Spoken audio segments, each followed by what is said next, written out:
They promised they'd come for my birthday. Instead, I got a group text. I bought lemon extract for the cake, had a good kind. The one in the tiny brown bottle that costs too much but tastes like sunshine and memory. I stood at the kitchen counter, stirring batter with my old wooden spoon, the one James carved our first Christmas, 82 this year. I told myself I didn't want a fuss, but when they all texted 2 weeks ago a confetti emojis and can't wait to see you, Grandma. I let myself believe. Just a little. I hung streamers in the doorway, pink and gold, because Emma once said they looked like sunrise. I set out their favorite snacks, Danny's sour cream chips, Riley's trail mix, Ella's little root beer candies I can only find at the old pharmacy. The house smelled of lemon and sweetened hope. I even got paper crowns, the same kind we used when the kids were small. They used to fight over who got the red one. I laid them out carefully, each with a name card. It was still early. I told myself that as I checked the porch twice. No cars yet. But that didn't mean anything. They always ran a bit behind. I know that. Life's busy, so I poured myself a cup of tea, sat by the front window in the armchair that sags on one side. The room was quiet except for the old clock ticking and the cake cooling on the rack. Still warm. Still perfect? That's when the first message came in. Hey Grandma, so sorry Jason's sick why currency apostrophe. Can we maybe come next weekend? I stared at the screen, thumb hovering over the reply. Of course, take care of him. But I didn't send it. Not right away. Something in me hesitated. I sat back in the chair, phone heavy in my hand. And then it buzzed again. A group text. One message. No punctuation. No warmth. Happy birthday Grandma, sorry we couldn't make it. 8 names attached to it. 8 people I've held, fed, rocked to sleep. And not one of them could type my name with a capital letter. Not even a separate message. Just one. I read it twice. Then again, I read it out loud just to hear how flat it sounded. Like a receipt. Like a chore they'd checked off. I didn't cry. I just stood up and turned off the tea kettle that had long since cooled. The steam was gone. The whistle had come and gone and no one noticed. In the kitchen, the cake had started to fall just slightly in the middle. Too warm still, I think. Or maybe it just knew. I lit the candles anyway. 6 of them, one for each decade. And 2 more. I sang to myself, softly. The same tune I sang for them when they were little and too impatient to wait for the whole song. No applause, no laughter, just the flicker of candles and my voice trembling on the high note. I cut one slice, just one, because I knew I wouldn't eat the whole thing, because I knew no one else would. I put the rest in the fridge, wrapped gently in wax paper, and then I opened the drawer, the one by the sink where I'd tucked their birthday envelopes. Each one held a card I'd picked by hand, never reused, never generic, and a small letter. Just a few lines. Personal, thoughtful, sometimes funny, always love. I slid them back in, one by one, closed the drawer. Not angry, just still. The clock ticked, the wind rattled the porch light. I poured a glass of wine I'd meant to save for dinner. Just 1 glass, then 2. Not for sadness, not exactly, just for clarity. The kind that comes when you finally stop waiting for the doorbell. An hour later,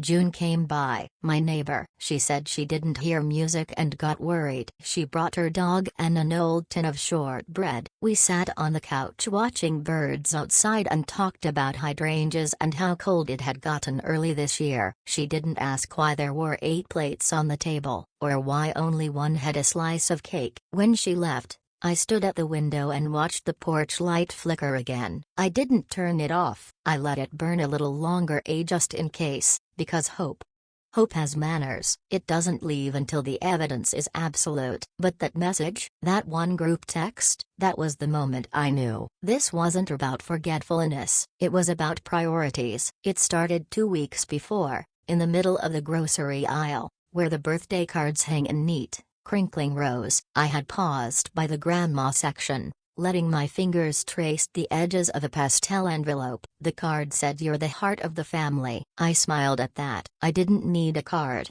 of course, I just liked seeing them. A little reassurance that somewhere, someone thought the role still mattered. My phone buzzed in my coat pocket. A text. "Can't wait to see you soon, Grandma." Thy yen cubed a currency I die erisis sadilla we'll be there a promise. It was from Riley. Group chat. Confetti emoji. A few more names popped up. Emma added a smiley face with sunglasses. Danny replied with bringing something sweet for the sweetest gmet. No punctuation, just charm. I stood there, smiling quietly, the card still in my hand. It didn't matter that I'd already bought lemon extract and pulled the folding chairs from the garage. They were coming. That was enough. The day after, I called Emma to ask if she still liked those strawberry candies, the ones in the shiny red wrappers that look like little fruit. I found a whole bag at a little shop in town. She used to sneak them from my purse as a child. I thought it might be fun to surprise her. She answered on the second ring, her voice fast and distracted. Hi Grandma, sorry, we're about to go into a movie. Can I call you later? Oh, of course, I said. Just wanted to ask about love you, she said brightly, and the line went dead before I could finish. I stood in the kitchen with the phone still in my hand, the sunlight bending through the lace curtains. I hadn't even said goodbye. I put the bag of candy in the drawer next to the cookbooks. I told myself she was busy. Young people are always busy. Later that week, I asked Danny if he could help bring down the big bin of decorations from the attic. I used to do it myself, but the ladder's grown taller over the years, and my knees shorter. He answered my message with a thumbs up emoji and a maybe next weekend. But the next weekend came and went. I didn't ask again. Instead, I took out the step stool and held onto the wall with one hand while easing the bin down, inch by inch. My wrist ached by the time I got it to the floor, but I was proud. I hadn't dropped a single ornament. Inside were the old paper lanterns they used to fight over. Emma once insisted on hanging them in perfect color order,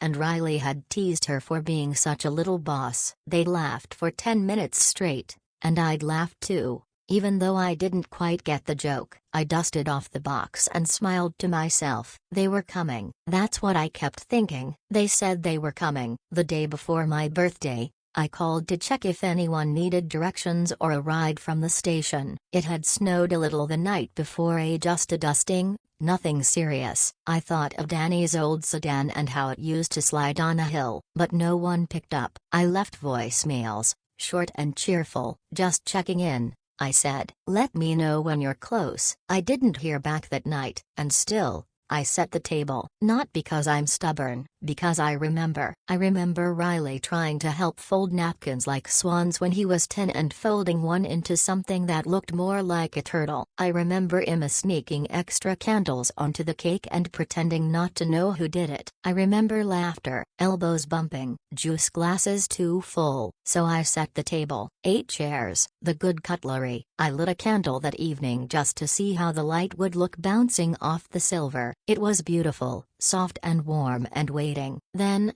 right before bed, I opened my phone one more time, and there it was, the message. Just a few words. 8 names attached to a single text. No punctuation, no voice. Happy birthday Grandma, sorry we couldn't make it. I stood in the dark kitchen, the screen's glow casting shadows on the countertop. I read the message. Then again, and in that moment, something inside me shifted. Not a break, a slow turning, like the way a key turns in a lock after years of jiggling. They hadn't forgotten. That would have been easier. They remembered, they just didn't come. There's a kind of silence that's not peaceful. It doesn't soothe you. It hovers just there, like a question no one bothers to answer. That's the kind of silence I live with now. It creeps in around 7:30 a.m. just after I make my tea. I stopped making coffee last year. Too harsh on my stomach. James used to joke it was the one vice I'd never give up. Now it's just the rustle of tea bags and the soft click of the kettle turning off. I pour 1 cup, always one. I sit by the window where the sun hits the linoleum just right,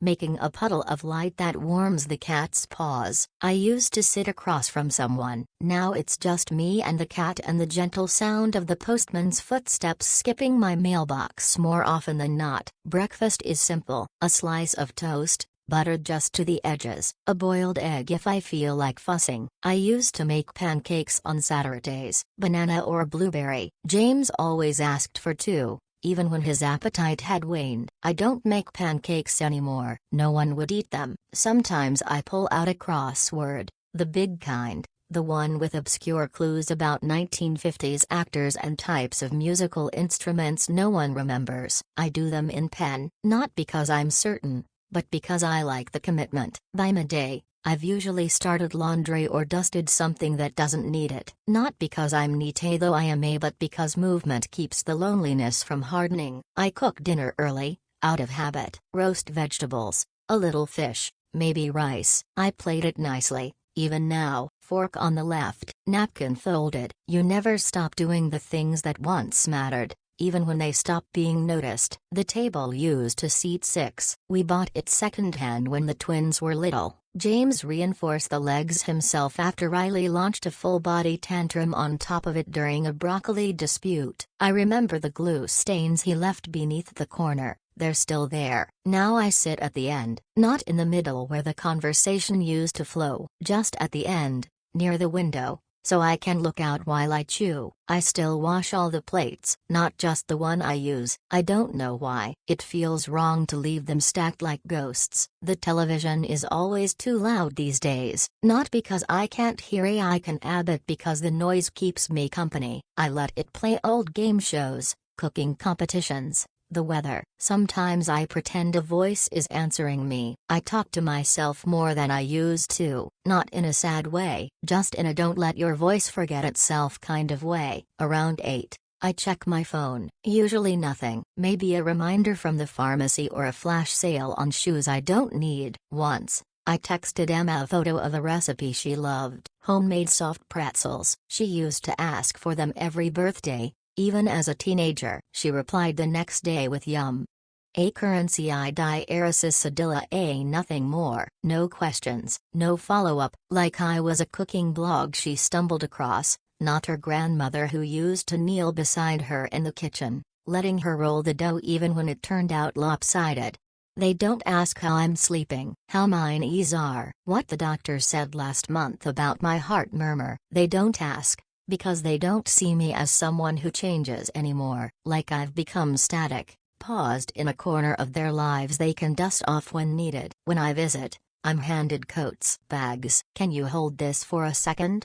Always turns into 20 minutes. I used to sit at the head of the table. Now, I'm in the corner by the pantry, next to the dog's dish. They say things like, "Grandma, you don't have to fuss," when I bring food, or "We've got it," as they steer conversations around me like I'm a chair that can't be moved. I don't think it's cruelty. I think it's comfort. I've become a part of the setting, a fixture. The clock that ticks, the photo on the wall, always there, always quiet, never needing much. Once, I watched Emma hand a piece of mail to her roommate and say, "It's just from my grandma," before she tossed it on the counter without opening it. Just, as if all those letters, all those little notes with carefully chosen stamps and words pressed into the paper like prayer, were no more than background noise. I don't bring it up. What would I say? See me? That's a child's plea. I'm too old for pleading. Instead, I do what's familiar. I bake. I write cards. I set tables. Because hope isn't loud. It doesn't bang on doors or scream down the hallway. It sits quietly at dinner tables set for 8. Even when there's only one chair pulled out. It was a July afternoon, hot, sticky, the kind where lemonade sweats faster than you can drink it. James was still alive then. He'd been out early with the grandkids, buying charcoal and plastic forks, humming something off-key the whole time. He said birthdays should smell like grilled corn and sunscreen. I was turning 65, not a milestone most people celebrate. But Riley had made a fuss about it being halfway to 130, and Danny insisted we do something big because Grandma's never big on herself.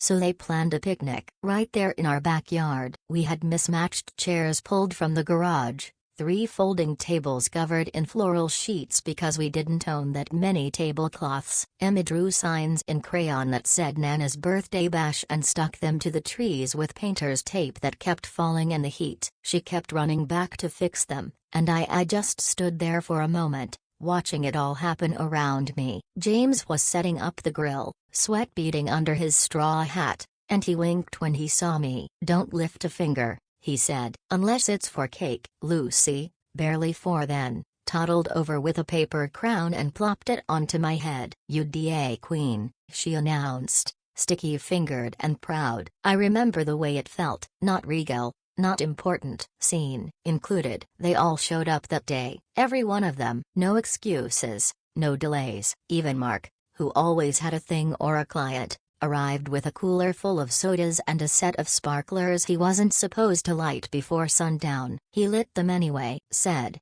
"It's for Mom. Let her sparkle." We laughed so much that day, laughed until my ribs ached. I still remember the moment Riley brought out the cake. It wasn't store-bought. He'd baked it himself, a lemon, my favorite, with cream cheese frosting that tilted slightly to one side. The writing on top was uneven, the icing shaky, but I could hardly read it through the tears in my eyes anyway. "Best grandma ever," it said. They sang, loud and off-key. Emma had a toy tambourine she insisted on using. Danny clapped out of rhythm, and James tried to harmonize just to be funny. I blew out the candles, all 65, and made a wish I didn't need, because that day, that moment, was the wish. Afterward, we sat in the grass, legs stretched out, shoes kicked off. Fireflies blinked lazily around the hedges, and someone, maybe Mark, started a story about camping disasters. We passed around fruit salad, burned marshmallows,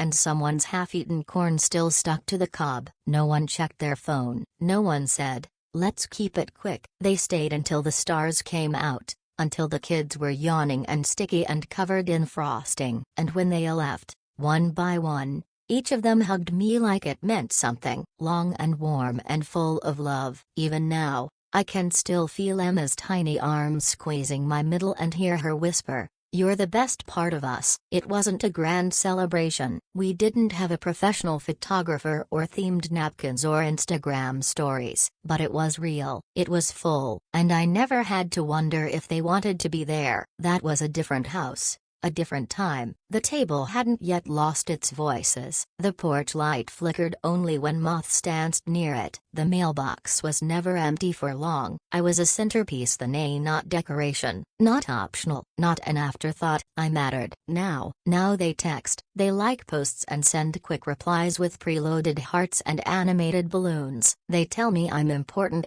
but only when it's convenient. They say, "We'll come next time," like next time is a promise and not a delay they don't intend to keep. Sometimes I wonder what changed. Did they, or did life just move on without me, like a train I helped build that no longer stops at my station? I try not to linger in those memories, beautiful as they are. They ache in their loveliness. They remind me what once was, and more painfully, what is not. But sometimes, when the house is too quiet and the cake in the fridge sits untouched, I close my eyes and return to that day. I hear James' laughter, feel the sun on my skin, taste the slightly lopsided frosting that Riley tried so hard to perfect. And for a moment, just a moment, I'm there again. Not forgotten, not sidelined, just loved. The morning of my birthday began with light, soft and gold, the kind that slips through curtains and makes you think, maybe today will be different. I woke up early,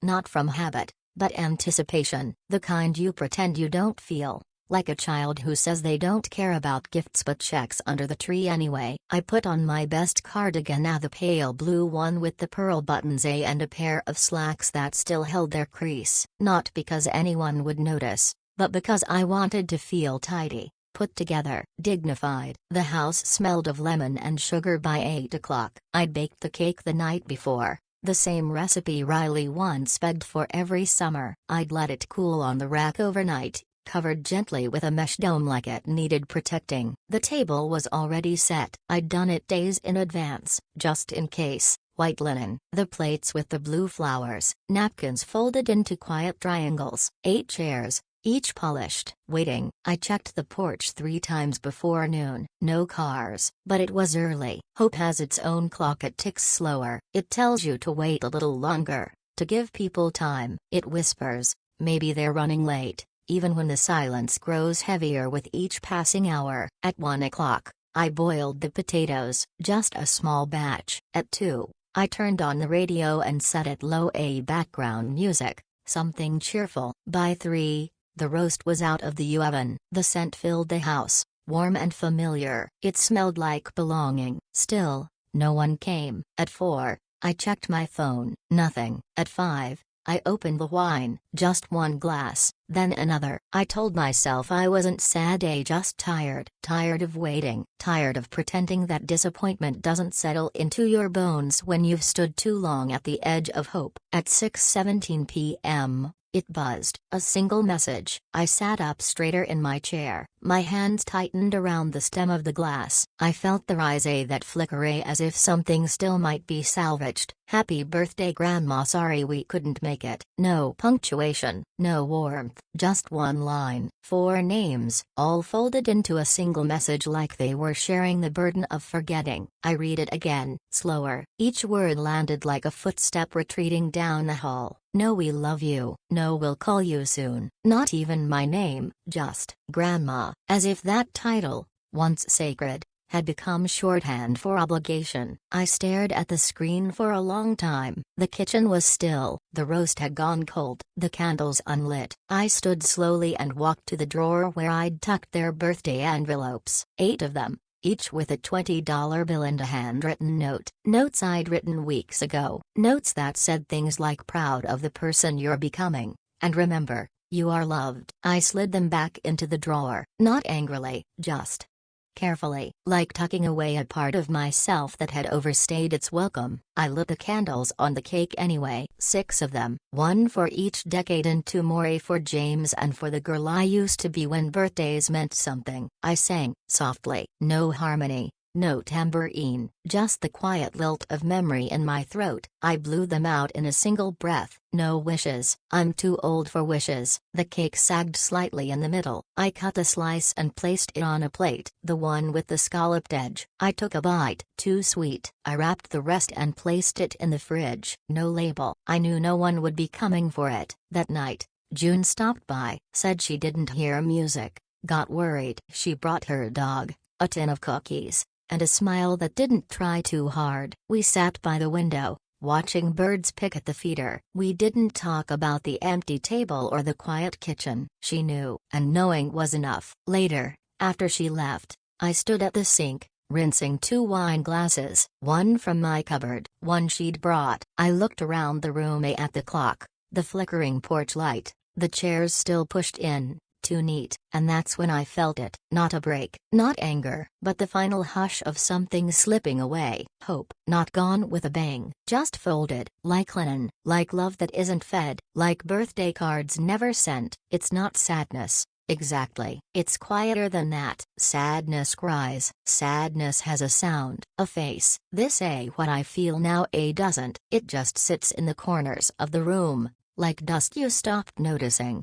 It clings to the spaces between your thoughts. It doesn't shout. It doesn't knock. It just a broken bar is. After June left, I turned off the lights one by one. The kitchen, the hallway, the lamp by the front window. Each click echoed louder than it should have. The porch light I left on. I don't know why. Habit, maybe. Hope. Maybe though I don't think I believe in that word anymore. The fridge hummed behind me as I placed the cake on the second shelf. No plastic wrap, no foil. It didn't need preserving. It wouldn't be touched. I stood there longer than I meant to. The cold air brushed my cheeks like a reminder. Even silence has a temperature. Then I shut the door. I walked down the hallway and past the family photo above the mantel at the one from 5 years ago. Everyone smiling, color-coordinated outfits. The kind of photo people hang so they don't have to explain. I didn't look directly at it, just felt it. The way you feel a scar without touching it. I went to bed early, didn't bother with my night cream, didn't plug in the heating pad. I just changed slowly into my old cotton nightgown, the one with the lace at the collar, yellowing now, and sat on the edge of the mattress.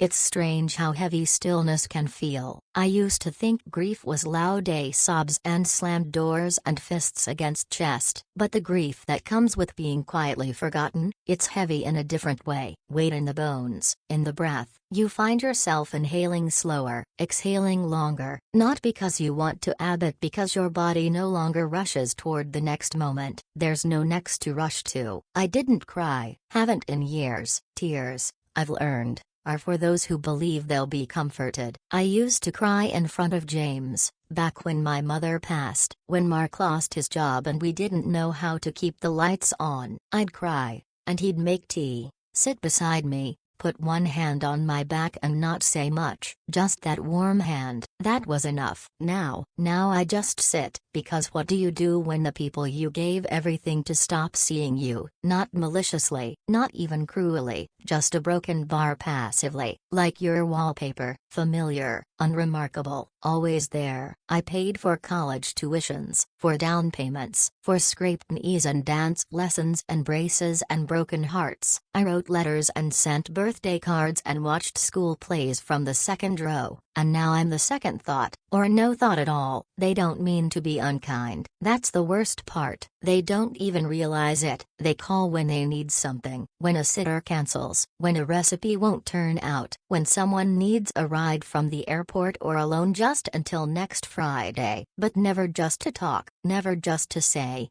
"How are you, Mom?" Not in the way that wants an honest answer. They love me, I suppose, in theory. But love without attention, love without effort, it's a shadow, a shape without weight. I lay back in bed and stared at the ceiling, the same pattern I've seen for 40 years, the crack near the corner, the way the plaster puckers just above the curtain rod. I could trace it in the dark with my eyes closed. Nothing changes here, only I do, only I fade. At 11:03 p.m. my phone buzzed once. Not a call, not a voice, a currency Sedilla reaction on the group text. Emma, maybe, or Danny. I didn't check, didn't need to. A heart can mean anything when it costs nothing. I closed my eyes and tried to remember the last time someone asked me what I wanted. Not what I could bring, not what I could pay for, but what I truly wanted. I couldn't recall. Maybe it's selfish, this wanting to be remembered in a way that feels real, to be seen as a person with a name, not just a role, not just grandma, not just mom, but Mary, me. I whispered it into the dark. Mary, like saying it aloud might make it true again. The morning after my birthday, I didn't make tea right away. That's how I knew something was shifting. Every day for the past 20 years, I've risen with the sun, filled the kettle, and waited for that soft whistle that sounds more like memory than steam. But not that morning. I just stood in the kitchen, one hand on the back of the chair, watching the window fill with light. Pale, blue-white, like snow glare, though there was no snow, just the frost of disappointment still clinging to the corners of the house. The table was still set from the night before. 8 chairs, 7 untouched plates, 1 empty cake plate with a streak of lemon frosting still clinging to the edge. I should have cleared it. I should have moved, done something, filled the silence with action. That's what I usually do: sweep, fold, straighten, 1,000 quiet ways of keeping the ache at bay. But I didn't. I sat down instead, folded my hands in my lap, listened to the clock tick, and in that stillness, where pain usually lives, something else rose. Not anger, not yet, but something adjacent to it. A shape, a name I hadn't dared to say aloud in years. Enough. Not shouted, not even spoken, just understood. Enough of making excuses, enough of shrinking myself down to fit into corners of other people's convenience, enough of waiting to be invited into lives I helped build. I thought of the cake in the fridge, still good, still fresh, and the birthday envelopes tucked into the drawer, full of handwritten kindness, ready to be passed on like old family heirlooms. But no one had come, not even a phone call, just a single group text with 4 names and not a flicker of presence behind any of them. I thought of Riley as a baby, how he'd cling to my sweater like I was the whole world. I thought of Emma's bedtime rituals, how she wouldn't sleep unless I sang the quiet song she made up when she was 3. I thought of all the rides, the babysitting, the gifts bought on fixed income, the notes slipped into lunchboxes, the nights spent sewing costumes and calming fevers. And I thought, when did I stop being a person to them? When did I become an afterthought, something useful, not someone cherished? That thought should have broken me, but it didn't. Instead, It clarified, like fog lifting. I looked around the kitchen. I really looked. At the lemon cake, at the streamers still draped in the doorway, at the party hats no one wore, at the silence that used to feel like failure but now just felt a broken bar revealing. And I thought, if they couldn't show up for me on this one day, the one day that marks my entry into this world, the day that once held candles and crayon signs and laughter loud enough to carry across the yard, then maybe it was time I stopped saving space for them in every corner of my life. Maybe it was time I saved something for myself. I didn't know what that meant yet. I didn't imagine flights or letters or speeches or slammed doors. There was no fantasy of confrontation, just a slow, certain click inside me, a door closing, not in bitterness, but in boundary. For so long, I'd told myself love meant endurance, meant giving, meant staying even when you were sidelined. But that morning, I sat in my kitchen, and I let a new thought bloom. Love also means seeing, and I had been invisible for far too long. So I sat there, with the light warming my face and the scent of lemon and vanilla still lingering in the air, and I let myself make a quiet decision. Something had to change, not because I was angry, but because I was done waiting. By mid-morning, the house was clean again, table cleared, plates washed, cake returned to the fridge still whole, except for one slice. I thought about tossing it, but something made me stop.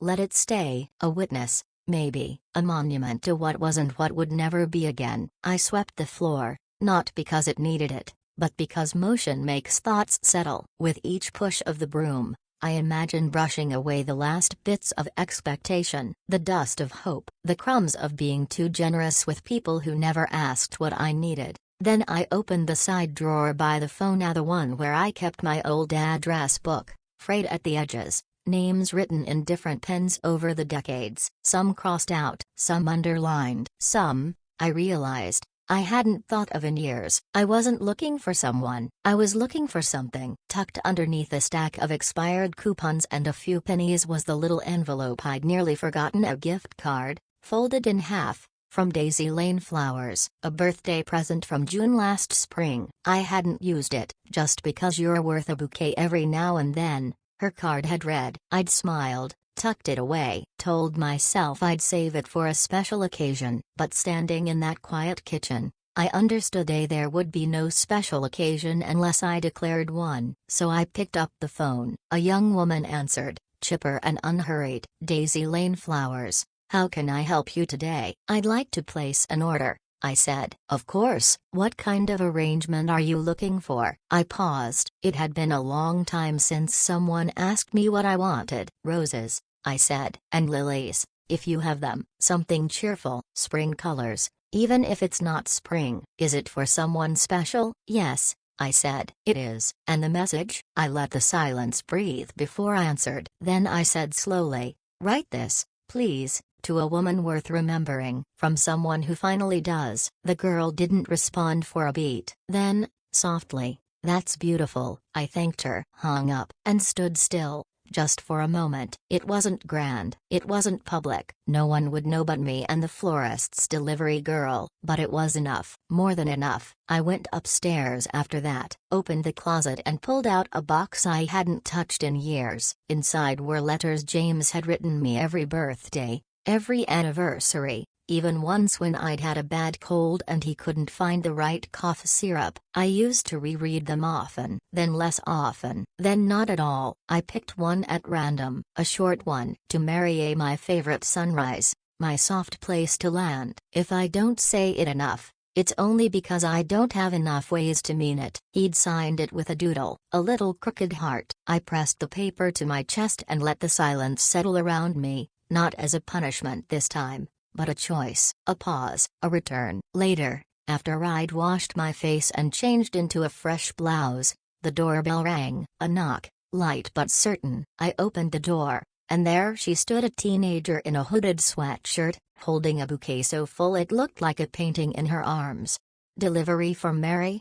She asked, checking the card. I nodded. She handed it over gently, and as I signed the little slip on her clipboard, she glanced up and said, "Happy birthday." I blinked. "Thank you," I said. She smiled, not out of obligation, but something softer, real. I carried the bouquet inside like it was something sacred, set it down right in the middle of the kitchen table. Sunlight hit the vase just right, a glass shimmering, petals catching gold in their folds. I read the card aloud. To a woman worth remembering, from someone who finally does, and I believed it. Not because it was written on nice stationery, but because I'd written it. Because I had chosen to believe in myself again.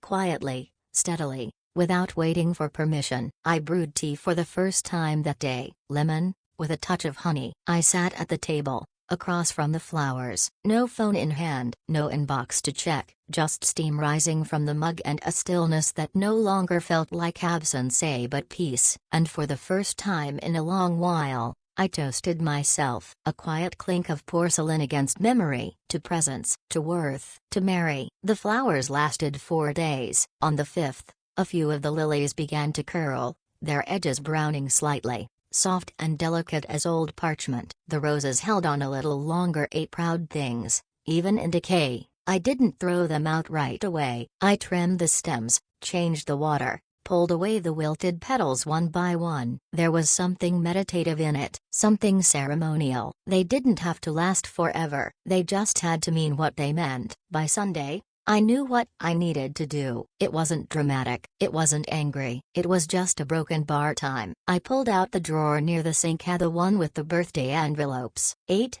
still there, sealed, labeled in cursive I hadn't let slip despite the arthritis in my fingers. Each one held a 20, a handwritten card, a note full of love and small memories. I took them out, laid them gently on the kitchen table. I read each one, not aloud, just in my mind. One said, "To Emma, you have your mother's cleverness and your father's steadiness. I see you." Another, "To Riley, you made me a grandma, and I've never stopped thanking you for it." I read them all, one by one, and then, I opened a box from the cupboard, a small fire-safe box. Inside was a bundle of things I hadn't looked at in years: old savings bonds, James's military service pin, a pressed rose from our 50th anniversary.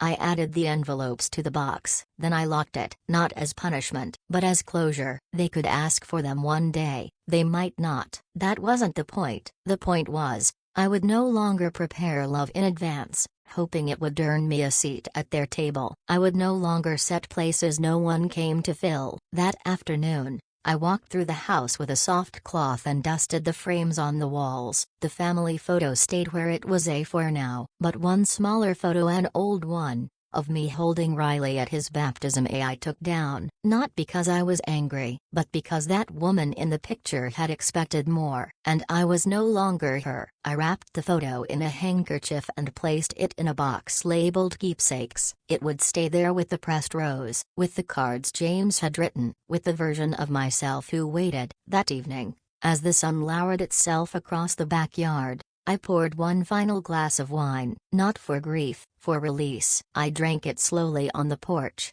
the glass warming in my hand. The street was quiet. A few neighborhood children rode by on bicycles, their laughter slicing through the stillness like birdsong. I let the light fade before I walked to the edge of the porch, and turned off the light. It had stayed on too long, burned for too many nights waiting for a car that never came. A footstep that never touched the steps. The bulb clicked softly, and darkness settled in. Not bleak, just complete. The kitchen was dark now, save for the faint blue light from the fridge. Inside sat one slice of lemon cake, still there, untouched. I didn't label it, didn't cover it. I knew no one would come looking for it, but I left it anyway, because it belonged to no one now but me. And in the silence that followed, I felt something loosen, not break, just a broken bar lift. The heaviness that comes from trying too long, hoping too hard, bending too much. I walked slowly down the hall, turned off the last light,